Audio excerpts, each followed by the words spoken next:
What's up, ladies and gentlemen, boys and girls around the world? I would like to welcome you back to the Real Talk with Zuby podcast. Now, on today's episode, we have got on a fantastic guest, of course. This is Dr. Carl Trueman. He is a professor of biblical and religious studies at Grove City College, and he is also the author of several books, including The Rise and Triumph of the Modern Self. So welcome to the show. How are you doing? I'm doing well. Thanks for having me on, Zuby. It's great to be here. It's a pleasure. I've been reading through that book that I just mentioned, The Rise and Triumph of the Modern Self. More accurately, I've been listening to the audiobook. I'm a couple chapters in. I was hoping I'd be able to finish it before this podcast, but it's a really captivating book, and I'm really looking forward to getting through more of it. So before we get into some of the ideas of the book, please tell us a little bit about who you are and what you do for those who aren't familiar. Sure. Well, you can tell from my accent that I'm not from stateside, though I now teach at Grove City College in Western Pennsylvania. I grew up in England, went to college at the University of Cambridge. I know you're an Oxford man. I was at the other place. I did my MA in Cambridge, my PhD at the University of Aberdeen, where I met my lovely wife of 32 years, Katrina. We both came to the States in 2001. And I taught at a seminary just outside Philadelphia for 16 years before spending a year at Princeton University on the James Madison program. And after my time at Princeton, I took the job at Grove City College, where I'm notionally in the Biblical and Religious Studies department, but I mainly teach on the humanities core. And I'm also a fellow at the Ethics and Public Policy Center in Washington, D.C. Awesome. Tell me a little bit more about your childhood and growing up in England.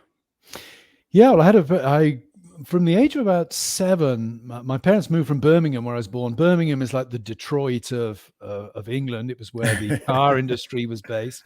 But they moved to Gloucestershire, which is a very rural part of the country. So I grew up in the west of England. I know everybody says, I had an idyllic childhood, but I really did have a pretty idyllic childhood. A very rural, beautiful countryside. Went to Marling School in Stroud, which was a very traditional all-boys school, even though it was state-run. Mm-hmm. It was a very traditional all-boys school. And from there, I went up to St. Catherine's College, Cambridge, where I studied classics. And for much of my life, I've been a church historian, but more recently moved into the realms of cultural criticism. Awesome. And were you from a deeply Christian family? Oh, not at all. My parents had no interest in Christianity whatsoever. I first heard the Christian gospel when my best friend at school took me to a Billy Graham rally, would you believe, at one of the local football or soccer stadiums, you would say over here. You can say football to me. Football, of course, as an Oxford guy. Yeah.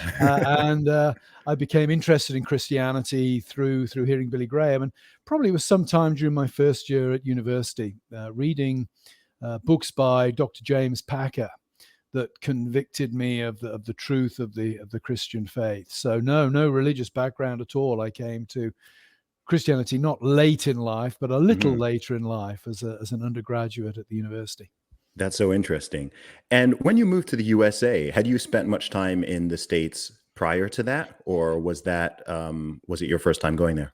No, it was actually my second time. My first time in the States, I was a visiting fellow professor at Calvin College, now Calvin University in Grand Rapids, in 1996. So my wife and I and our 2 boys, one of whom was only 3 months old at the time, moved to Michigan for 6 months and spent a very happy 6 months in Michigan, had a delightful time at the college. And it also... It allowed me to know what living in America was like as more than just a tourist. So when the job offer came in around about 2000 from the seminary in Philly, I was able to think about it in a more informed fashion than I might otherwise have done. That's cool. What were some of the big differences? As someone who travels a lot, I always like to compare and contrast different countries, and I find that the UK and US, I feel like they are more different than people appreciate. I think that because the same language is spoken, a lot of people think of the USA as sort of a big version of the UK, or the UK as a smaller version of the USA. But I think there are some real core fundamental differences that would perhaps be more obvious if there was a language barrier, as there is with England and other European countries.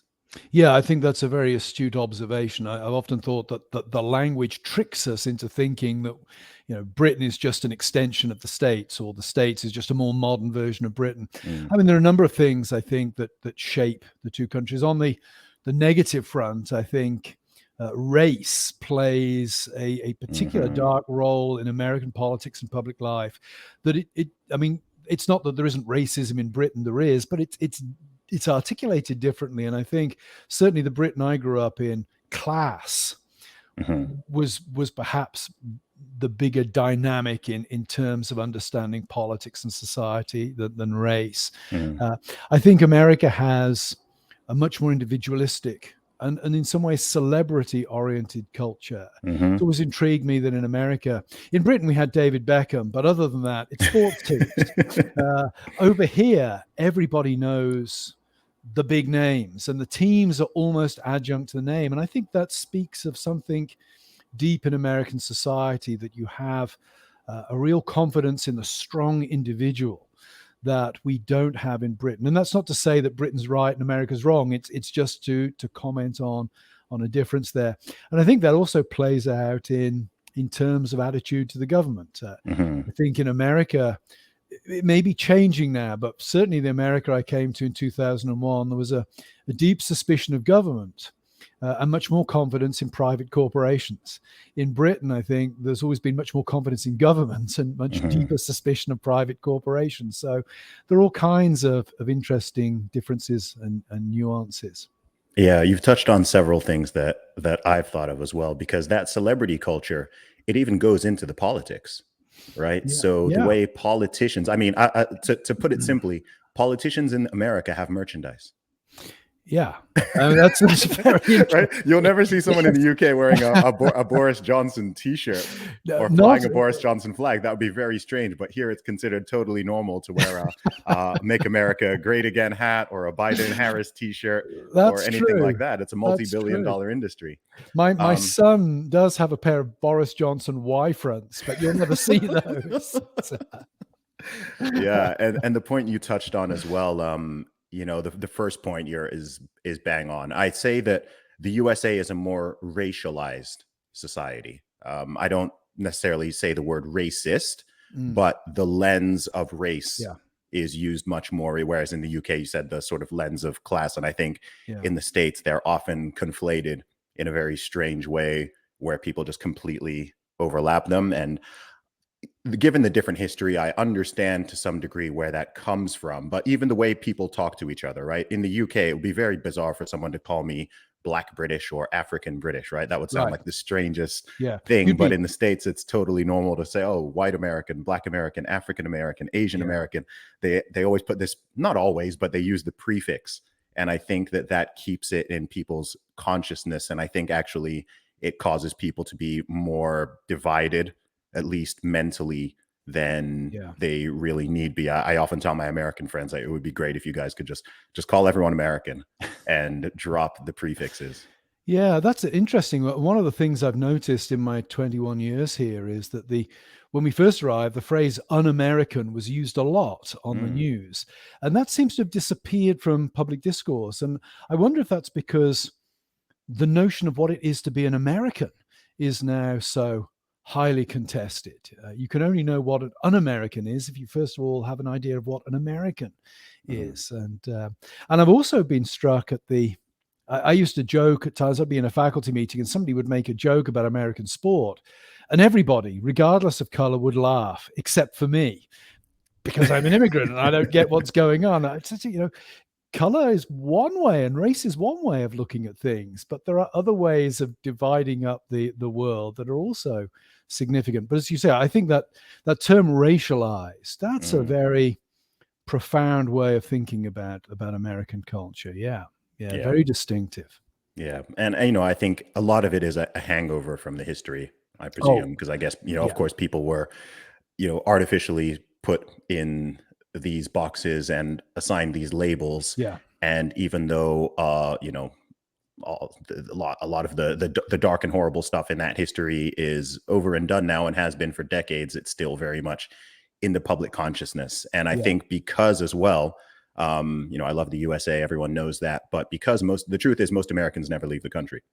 So it's a much more US centric, I think on average, I think it would be fair to say Americans are on average not as worldly as people from the UK or Europe in general, just in terms of traveling outside and having knowledge of what's going on. It's a huge country. Yes. I mean, my country is about the size of Kansas, I guess, something like that.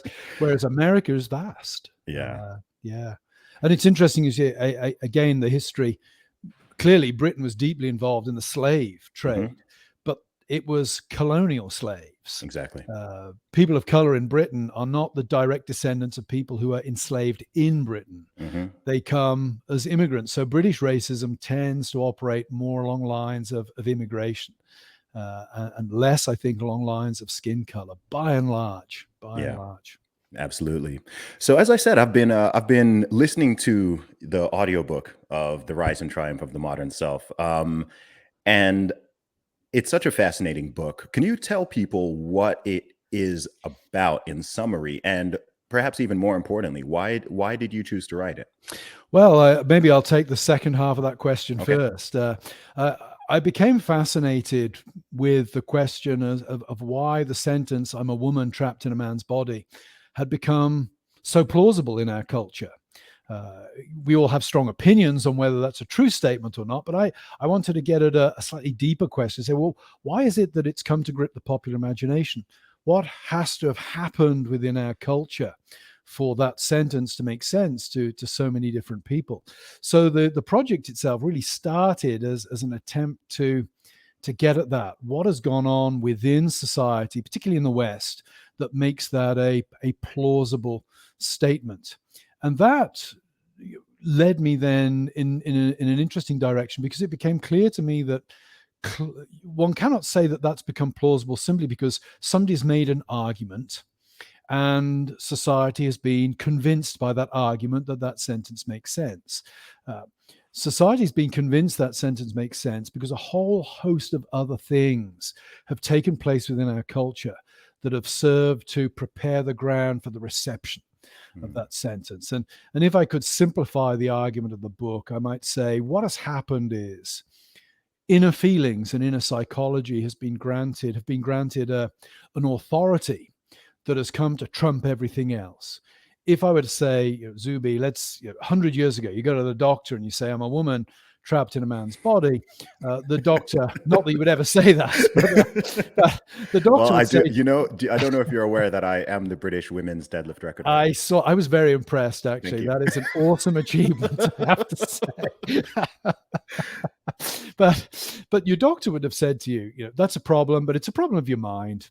We need to bring your mind into line with your body. And the doctors, they're operating in a world where the physical body still has tremendous authority that will ultimately ace particular feelings that one might have about one's identity. Today, you go to the doctor's likely to say to you, in fact, maybe legally obliged in some places to say to you, that's a problem. It's a problem of your body. We need to bring the body into a line with the mind. When you compare those two scenarios, what has gone on in the broader frame is that external realities, we might say, have come to play a less and less authoritative role in who we think we are, to the point now where inner convictions, specifically on the matter of gender identity, have come to ace biological realities. So the book is an attempt to trace that out. And of course, that doesn't happen overnight.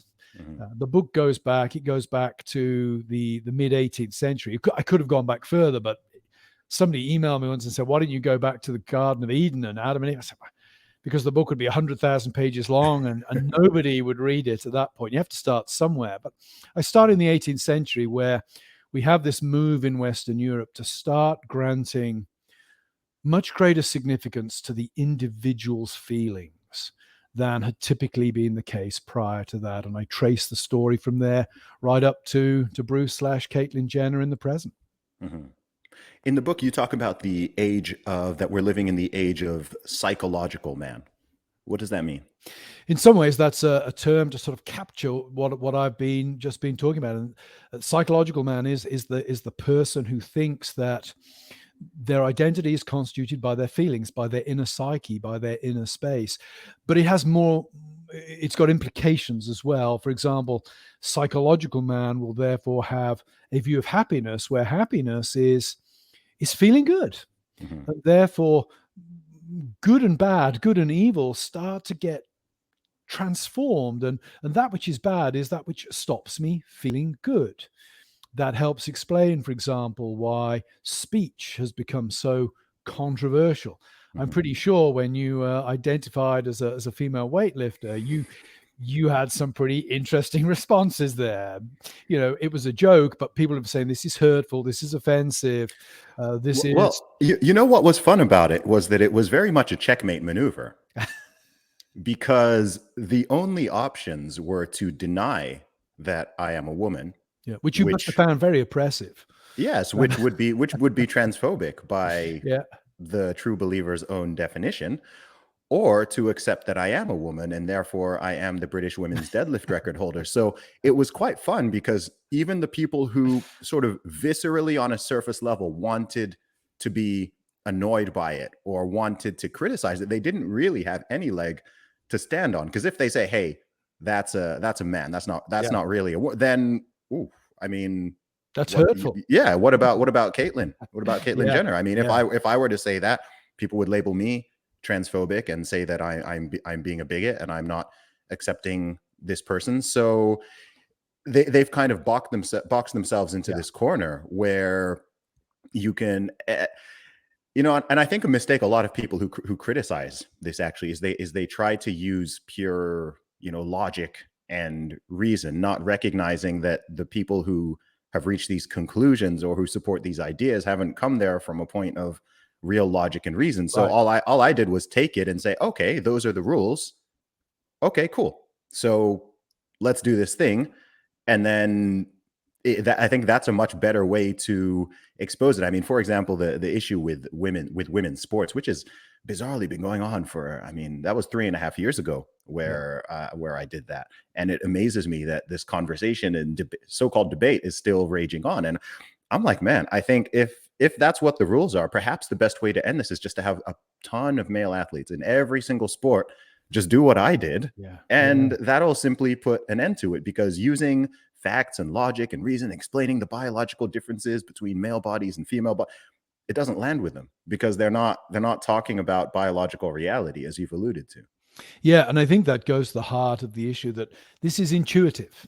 Hmm. It's the way intuitions have been shaped. When you start to bring logic in, it's pretty easy to demonstrate that the intuitions are bogus, Yes. that the intuitions cannot explain reality as we actually experience it. And it's one of the reasons why I think on the trans front, I'm relatively optimistic that in the long run this thing will collapse under its own weight. Hmm. Sadly, I suspect an awful lot of people are going to suffer terribly in the interim, and that makes me want to bring it to an end quicker and Yes. sooner rather than later. But I do think you're pointing to a fundamental incoherence that ultimately we cannot organize reality along these abstractions because it simply isn't workable. No, it's not. And it's concerning because there are so many things that are gray areas and things that are actually not binary. I mean, most things are not in fact binary. This is one of the few things we have in our society, which is a very simple, it goes beyond humanity. It goes across the entire animal kingdom. We have male, we have female. Every single person on this earth who exists right now and who's ever existed was birthed from a woman. We know this. Yeah. We walk around every single day, and with pretty much 100% accuracy, 99.9% accuracy, you can accurately tell the sex of every single person who you see. Children can do it, babies can do it, even dogs can recognize can recognize people. So it's very odd just having this thing where it seems like, a 99% of people know the truth and know the reality, but there's a certain percentage who have been, I think a very tiny percent who have been ideologically captured. But I think the vast majority, again, it's this tiptoeing around it's this oversensitivity, hypersensitivity to people's feelings and people's truths which is a term that's used now. Instead of there being the truth, it's his truth, her truth, my truth, your truth, and all that.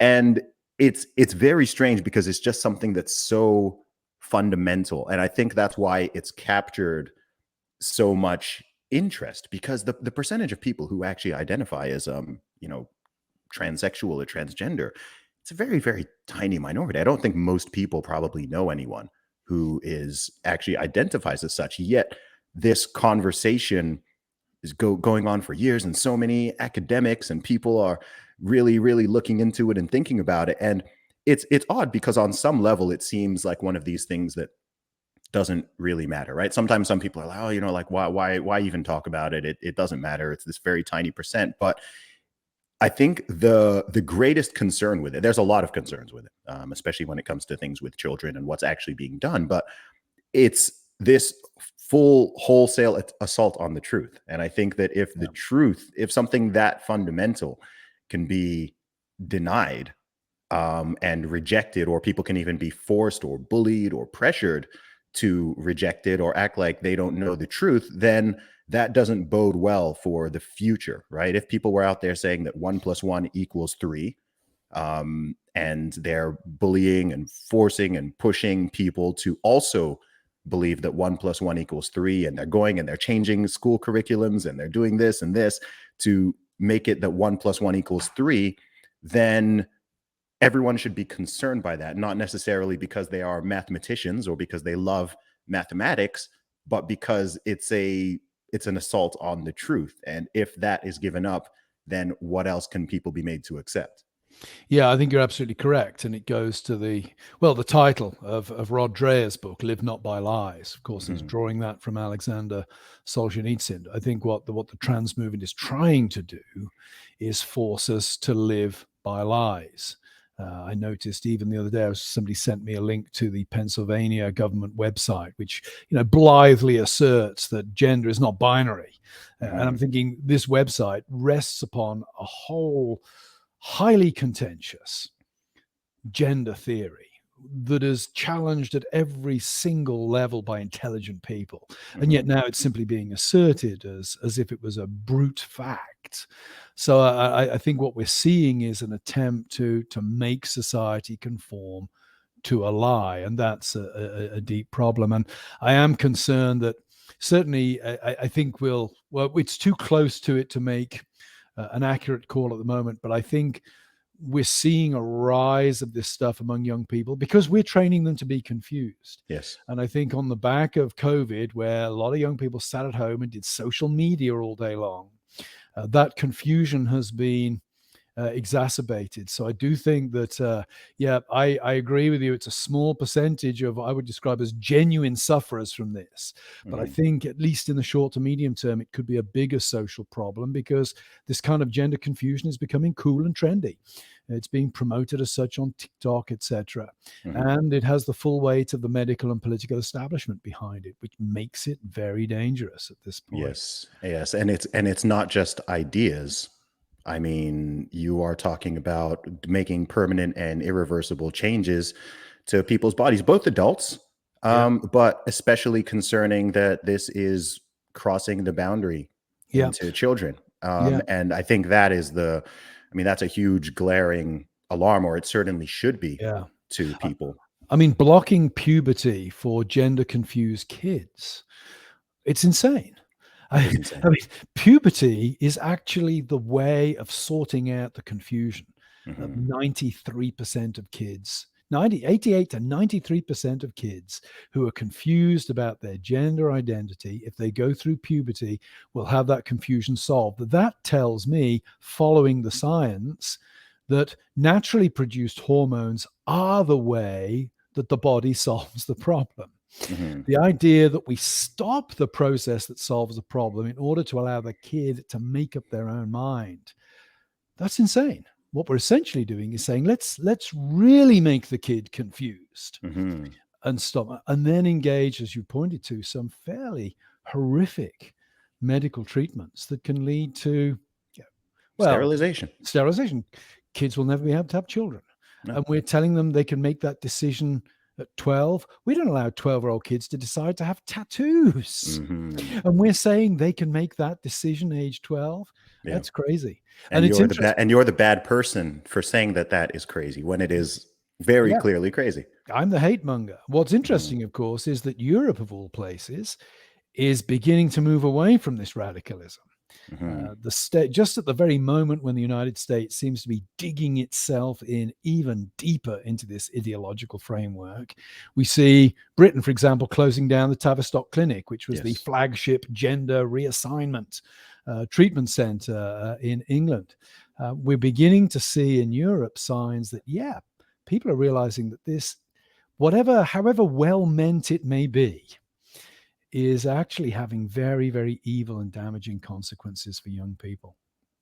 Yeah, it really is. It's it's odd. I think that, and I have so many thoughts on this. Number one is with a lot of these issues, it goes outside this as well. But I often just wonder: are we just too comfortable? Right? Western developed society, countries, things have been peaceful, relatively peaceful for several decades at this point. Loads of men are not be millions of men are not being shipped off to die in war. We're not actually dealing with true pestilence and pandemics in the way that we have in the past, where things have swept through the population with a 10, 20, 30, 50% mortality rate. I mean, we don't have, life is just so comfortable.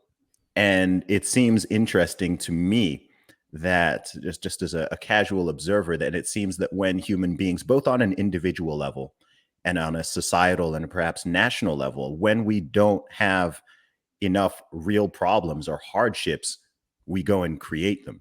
That really seems to be what's going on, where so many of the issues now are problems of overabundance, problems of comfort. I mean, it's fascinating because in my own life, I mean, to be healthy now in modern society, if you live in the USA, to be healthy, you actually have to go out of your way to create hardships and burdens that you don't naturally have to deal with. Going to the gym is a simple example of this, right? Yeah, Every yeah, time I go to the gym, I'm thinking this is kind of funny because I mean, I think if my ancestors were to watch this, they'd be really confused, right? If our ancestors were to see people, especially when people drive to the gym, yeah, people, yeah. so wait, you get in a vehicle, you drive, and then you get on a treadmill and you start lifting weights and and you do this for an hour or two, and then you go back and they'd be like, why don't you just go work on a farm, go do some manual labor, go build something? And it's odd because you have to go out of your way to artificially sort of create this false hardship just to keep your body and to keep your mind healthy. If you just kind of go with the flow and just live I mean, I could just sit in this room on this chair and I can make my living. I can be fed. I can order in food. I can get everything I need. I can buy things. I don't even need to go out to the store. I can have things delivered to me. I can just sit here in this chair for the next several years and I can make my money. I can eat food. I can take care of my basic needs. It's not good for my mental health. It's not good for my physical health. It's not good for my Yeah. spiritual health, but it's possible. And it's only in this part of the world where that's possible. And it's only at this moment in time. And we've never been here before. Even in terms of communication, I can have conversations with people. I can connect with all these people. I don't need to go outside. Yeah, I think you're correct, and you're also, I think, pointing towards another dimension of this issue, and that's technology. Mm, Because what we're witnessing is also the creation of issues that depend upon technology. Again, go back to my analogy, the example of the two doctors 100 years ago and today. One of the reasons why the doctor 100 years ago would have had to have given that answer, it's a problem of the mind, not the body, is he couldn't have imagined a world where the body could be gerrymandered to make it look like that of the opposite sex. mm-hmm. And that runs very deep. My wife and I were in Carlisle, Pennsylvania recently, and happened to walk through along the street one evening. There was a pro-abortion rally going on, and one of the signs there was said something like, consent to sex is not consent to pregnancy. Mm-hmm. And I commented to my wife, it's an interesting statement that's only possible in a highly technologized society, because in times past, consent to sex was at least consent to the possibility of pregnancy. Mm-hmm. It's only when we have very easy access to contraception, then we've got abortion as a safety net, that we can think consent to sex is in no way consent to pregnancy. And what you've just described as the world in which you and I now live is very much a technological world, that our possibilities are determined by the technology we have. And of course, I remember seeing an Amish individual interviewed in a paper some years ago, making sort of the exact point you were making and expressing bemusement at the fact that we create all these labor-saving devices in order to carve out time for us to get to the gym and do all the things that, harden our bodies that would naturally have been done if we were working in the fields and scattering the seed and that sort of thing. So. Yeah, it's so interesting. I mean, I guess every generation has to deal with its own challenges, and I think for sure technology, smartphones, social media, and as you alluded to, bigger technologies, birth control pill. I mean, that's an atom bomb in terms of that's a bigger technology than the atom bomb in the way I think it's changed society and culture. And we have these constant ongoing battles where we're in a place where in many ways we've just never been in this place before. We've never had a society at this level, at this stage. It's not like this around the entire world. Oftentimes people say, oh, the world is going mad, the world is crazy. Yeah. And I'm like, it's kind of the West, especially the Anglosphere. It's not really the entire world that's going along with all this. You can go to South America, any country in Africa, most countries in Asia, the Middle East, they're not dealing with the same thing and having these same conversations. So it's so interesting to me sort of trying to work out where this balance is between a lot of things, the balance between conservatism and liberalism or progressivism, the balance between having technology, but also not losing our humanity and the ability to, the balance between having access to all of these things, but also being able to exhibit restraint and discipline, the balance between liberty and freedom and safety and security, all of these things. And I think that we're living in an overcorrection. I use that term a lot. I think we've overcorrected on many, many issues.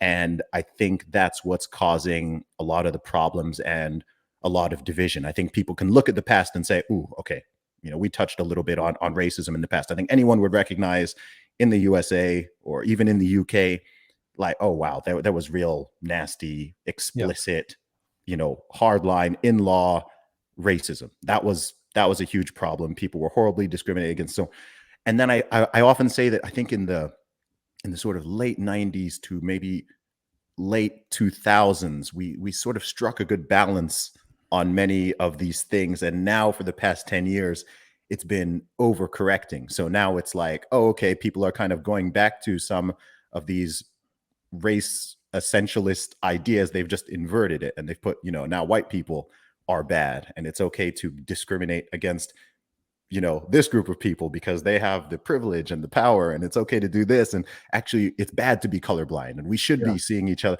And I'm just like, wait, what's going on? Right, when it comes to the issue of sexism, right? It could be like, okay, look, in the past, okay, that was a problem and that's not good, and now we're in this weird place where it's like, okay, now men are the oppressors and there's the patriarchy, and we're supposed to simultaneously believe that men and women are the same but also very different, but also social constructs.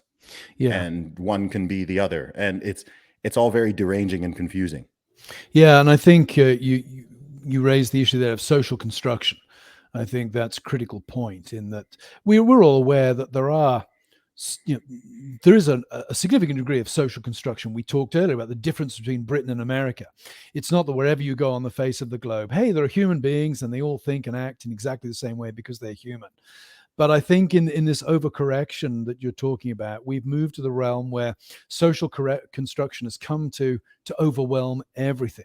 Mhm. that our understanding of a common humanity has been dissolved by all these particularities, these socially constructed particularities, such that a white guy cannot comment on the experience of a black guy because we are so different. Our experience of the world is so different that there's nothing that really binds us together in order to have common ground for common dialogue and common expression. Of course, it's self-evidently untrue. You and I are able to talk and understand each other, but the mind, the imagination is gripped by this vision of particularity that I think is undermining our ability to produce a coherent notion of society at the moment. That the things, if you like, that distinguish us are currently so much more potent and powerful than the things which bind us together.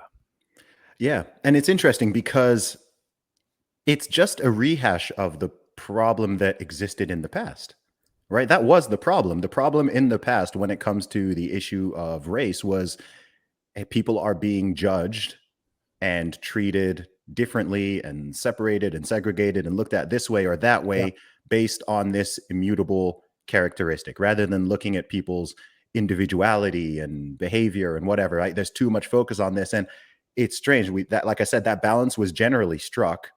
And I still think it generally is out there in the real world, but there's this creeping notion of in the name of so-called progress, going back to those old ideas of no, actually, your skin color and your ancestry and these immutable characteristics are extremely important, right? When people use this term representation, right? That I can't be represented by someone who doesn't look like me, right? It's supposed to be the notion that, I don't know, apparently, according to people who believe this, I don't know, someone like David Lammy or what's that woman's name? What's that woman's name in the Labour Party who's a little bit Diane Abbott? Oh, right. I remember Diane yes. Abbott, I mean, I do not share their politics and worldview at all, right? But apparently they represent me more than someone who might look different, but actually have a much more similar worldview. And I mean, to me, that concept in itself is, I'm like, that's kind of racist, right? Right. And this is happening on all these different things. And it's very odd. And it's causing people to say and do things that are honestly genuinely offensive in some cases. And they're trying so hard to overcorrect on what they perceive to be some type of injustice or issue that they end up doing the same thing. They're just kind of doing it in a different direction. Yeah, and it comes down, I think, as well to the very simplistic categories that people use. Yes. I mean, I've engaged a couple of times over the last year with on critical race theory stuff, and I've tried to make the point that, hey, I'm an immigrant in the United States. Does that mean that I can only be represented by somebody who grew up in Gloucestershire and has had my experiences? Does my immigrant status not count for anything? Hey, I don't even have a vote. I'm a green card holder. I think what we see emerging is, certain categories, I hate to use the word, but certain categories just get privileged. And become dominant and grip the imagination, whereas in actual fact, maybe this is one thing that intersectionality could do well, but generally doesn't do well. Intersectionality points to the fact that life is complicated. Yes. In fact, what intersectionality does is it just reduces everything to power plays, which is, I think, again, a simplistic move. But at least intersectionality points out the fact that the categories we use need to be more complicated than the ones that are typically traded in. Where intersectionality fails, of course, is it doesn't understand what it means to be a human.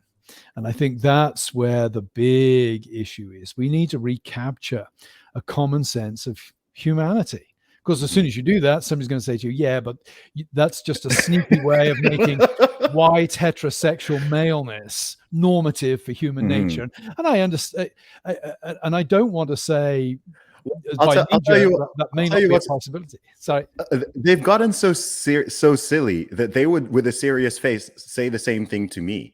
right? So if I said that, they'll say, oh, well, you're upholding, right? Now they've even saying, I've seen articles on multi-ethnic or multiracial whiteness, right? Yeah. And they now have this idea where Yeah. we know whiteness is not even connected to Yeah. being white. So even if you're a so-called person of color, I don't like that Yeah. term, then you can still be upholding whiteness or white supremacy by wanting to see people as individuals. Yeah. And the point on intersectionality is interesting as well, because taking to its logical conclusion, you just end up with what we'd already worked out. Yeah. Everyone is an individual. Yeah. Everyone is different. There are Yeah. thousands of different factors that make each person individual and Yeah. uniquely different, and have a Yeah. different way that they experience the world, and so on and so forth, right? For whatever reason, they've picked, race, sex, and sexuality as the big three, right? So that's why they say, straight, white, male, black, lesbian, woman, and so on, as if all straight white males,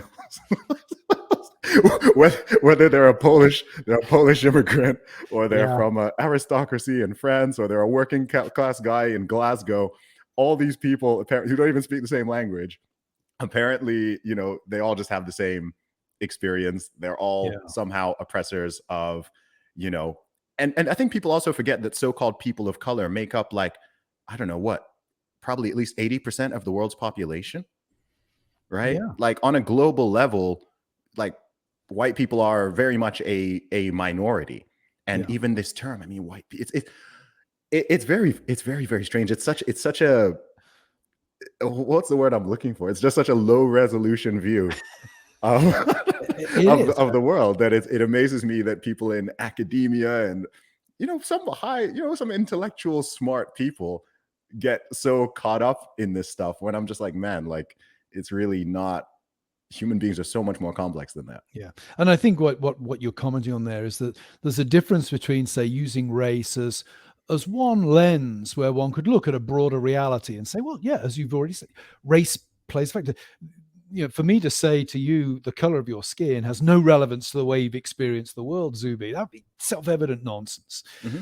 On the other hand, to say that it is the primary determining factor, that's a different claim. And I think what we see in the sort of the rise of things like critical race theory is it's not a movement that says, hey, race is a factor and we need to take this seriously. And as you've said earlier, we can point to laws that were, segregation was racist, clearly racist. It's not doing that. What it's doing is it's claiming something much deeper, and that is a comprehensive view of reality. It's less a tool in a toolbox than it is the whole toolbox, we might say.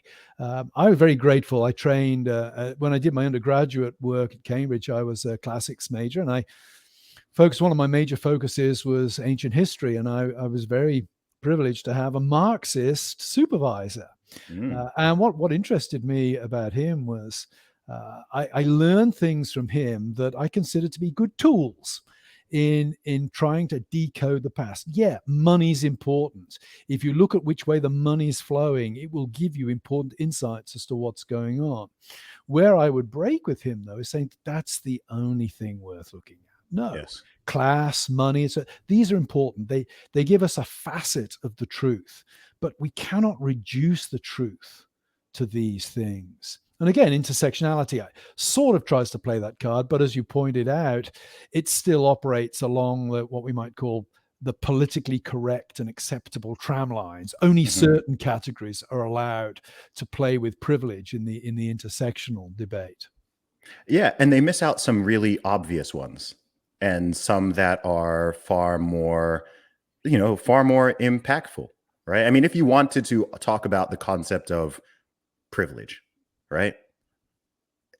I mean, people are there talking about skin color. I mean, what about I mean, basically, what about socioeconomic status? Yeah. What about having both parents? What about Yeah. having parents who love you? What about IQ? What about physical attractiveness? Yeah. What about height? What about being born in this time rather than being born 500 years ago? What about being born in a country like the UK or USA versus being born in a poor part of Ethiopia or Rwanda, right?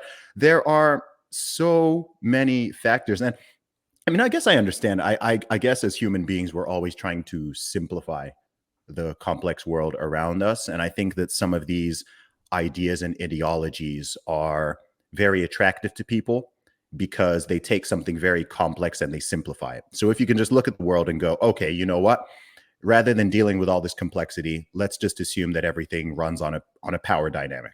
Yeah. Right. And everyone is playing this power game, and they can play it along the lines of, money, which is where you kind of have the sort of traditional Marxism, right? So you just have the bourgeoisie and the proletariat, or okay, it's race, right? You have white people oppress the people of color, and every interaction, every dynamic, every law, every rule, everything is based around that. Or you can have the gendered lens, right? Males, there's this, thing called the patriarchy, which every man in the world, even boys, little boys, are somehow a part of, and everything is set up to oppress and deny opportunities to women. And these things are attractive because they're simple and they can explain everything. They can explain everything incorrectly, but they can't explain.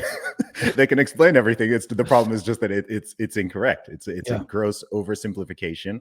And also, I think the biggest issue with it, beyond its inaccuracy, is that it's just a very uncharitable view of humanity, right? There are many things and aspects we can criticize in culture, society, individuals, and groups of individuals, but it's such an uncharitable view, and it also is clearly it's just clearly false. I mean, whenever you say a statement like when people say something like all white people are racist, I'm just like, do you exist in the real world?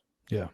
Right? I mean, you just from your experiences of life, that is not true. Yeah. Right? You don't need a study, you don't need to go deep into you just know that is not correct. And the same people espousing this view, that it's weird, like they know it's not right, so they have to do this mental gymnastics to get around it, right? This notion, all cops are bad. And I think it's not.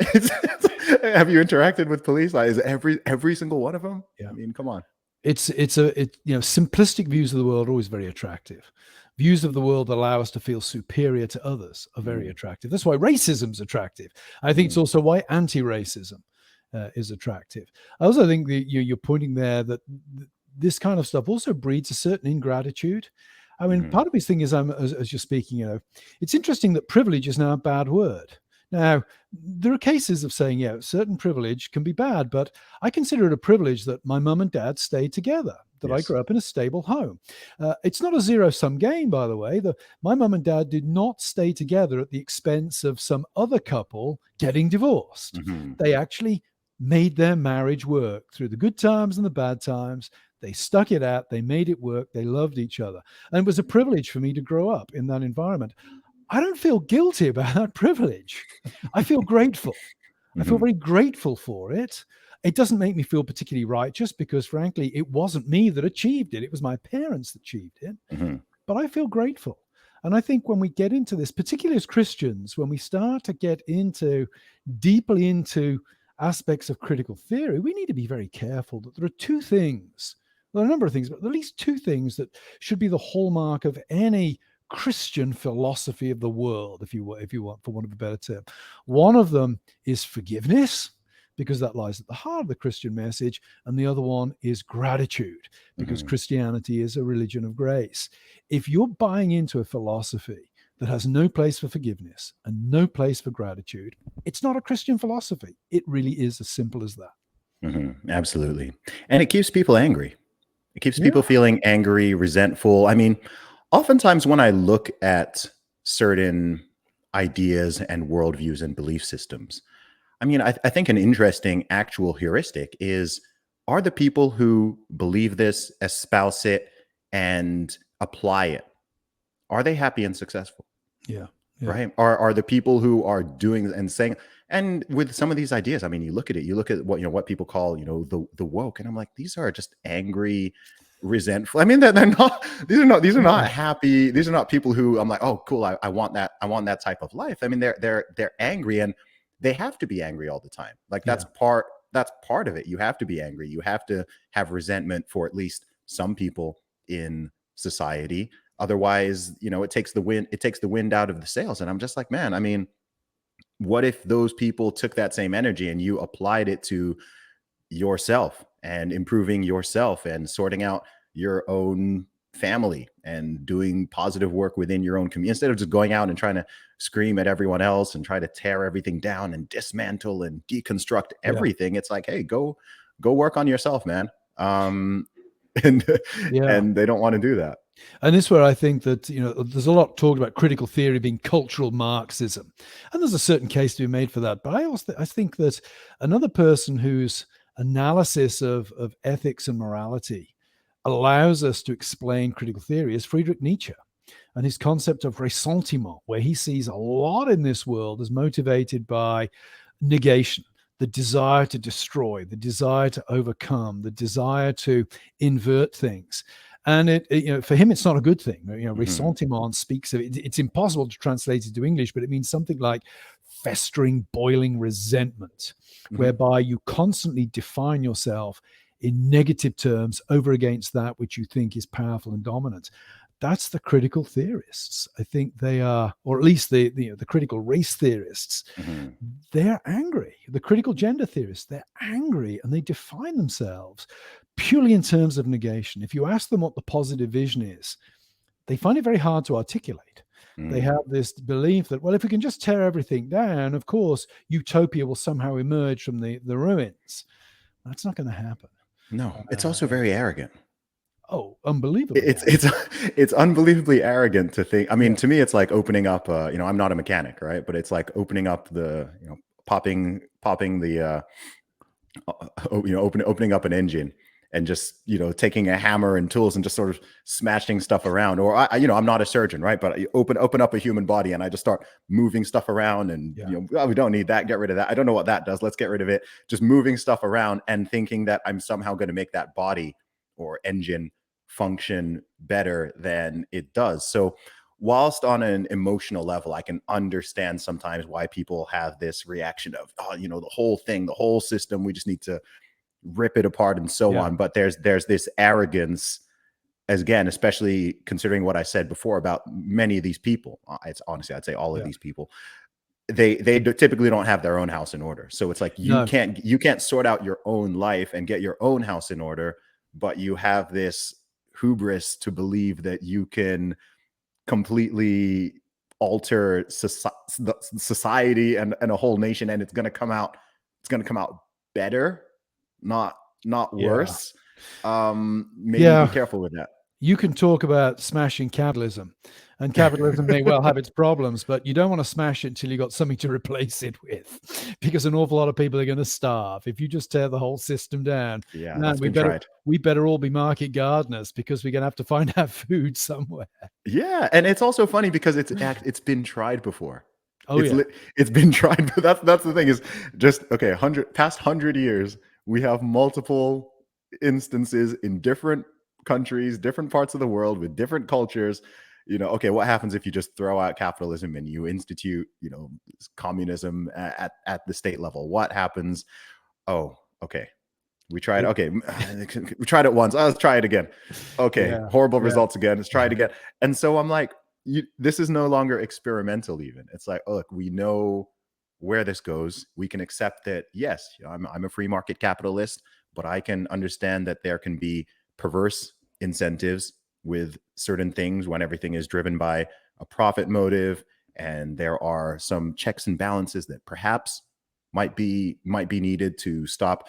I don't know. We probably wouldn't want Apple and Google and Facebook and Amazon. We probably wouldn't want those all merging into one super global corporate, right? Like that. We probably don't want that to happen, right? Yeah. When you have capitalism on a global scale and everything gets exported, everything's now being manufactured in China and whatever, that can have some issues, right? Like you can accept and be aware of some of the potential issues and be considerate of how those should potentially be addressed without just saying, okay, well, because that exists, we need to just tear down the entire thing.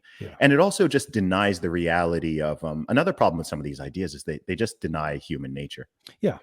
Yeah, they tend to be abstractions. They're dealing with the abstract rather than actually dealing with how people really operate and live. And I was actually writing something this morning, a short article for World Magazine, and it's a lesser known piece of George Orwell, but was hugely influential on me as a young man. And that's the second half of his book, The Road to Wigan Pier.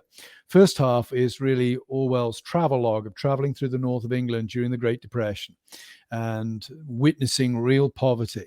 The second half of the book, though, is this long polemical critique of middle-class Marxists in the 1930s, which I think translates easily into present day, one might say, of middle-class critical theorists. What Orwell is essentially saying there is the problem with Marxism is it's too theoretical. It deals with abstractions. It doesn't deal with real people living in real circumstances. And what happens when the left gets totally wrapped up with theory is real human beings, real poor human beings, are the first ones to suffer, and they suffer the most. And I think that ties in nicely with what you're saying, that we have to deal with the system as it really is. We have to reform the system in a way that takes account of the fact these are real human beings who have real ways of life and need to be respected and cared for as individuals and as real human beings, not just as statistics or categories or races or classes. We need to think in far more concrete terms. And I'm very sympathetic to what I would see as Orwell's anti-theoretical bias in his politics. Absolutely. So, Dr. Trueman, where do we go from here? Well, Rod Dreher would say Hungary. Let's all fly to Hungary. I think that the answer, there are a couple of things to bear in mind. One, each of us needs to ask, where can we make most impact? We all have different callings. You're a huge public figure. You have a platform that allows you to speak. And my former research assistants were amazed when they heard I was going to be on. I thought, wow, awesome. Gosh, this guy must be huge. I'm of an age where I'm just disconnected from pretty much everything. But you have a huge platform. So for a guy like you, there's tremendous opportunity to have a wonderful impact upon the rising generation, getting them to think about these key issues. For many others, we don't have the same big platform, but we can make an impact in our local communities. We can make an impact in our churches, in our neighborhoods, in our synagogues.